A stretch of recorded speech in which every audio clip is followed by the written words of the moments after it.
آج کا ہمارا لیکچر فعل اور حرف کی نشاندہی پر ہے، لیکن فعل اور حرف کی نشاندہی سے پہلے ہم یہ دیکھ لیتے ہیں کہ فعل کی تعریف کیا ہے۔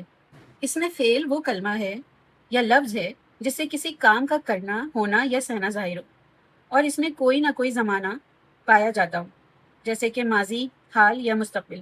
مثلاً ماضی، حال، مستقبل۔ ماضی میں آیا، رویا، کھایا۔ حال میں آتا ہے، روتا ہے، کھاتا ہے۔ مستقبل میں آئے گا، روئے گا، کھائے گا۔ چلیے اب دیکھ لیتے ہیں اس میں حرف کی تعریف کیا ہے۔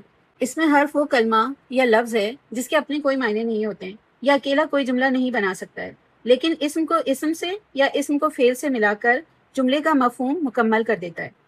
مثلاً کا، کے، کی، اور، پر، مگر، لیکن، تک، وغیرہ وغیرہ۔ اب ہم درج ذیل جملوں میں سے فعل اور حرف کی نشاندہی کر لیتے ہیں۔ نمبر 1، اسلم نے چائے پی۔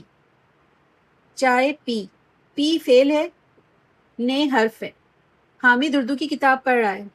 پڑھنا فعل ہے، کی حرف ہے۔ وہ کراچی میں رہتی ہے، رہنا فعل ہے، میں حرف ہے۔ میں کل بازار گئی تھی لیکن بازار بند تھا۔ جانا گئی فعل ہے لیکن حرف ہے۔ احمد نے کتاب پڑھ لی ہے مگر اسے کچھ سمجھ نہیں آیا۔ پڑھ لی ہے فعل ہے اور مگر حرف ہے۔ میں نے ایک نظم لکھی ہے کیونکہ میں ایک شاعرہ ہوں۔ لکھی ہے فعل ہے، کیونکہ حرف ہے۔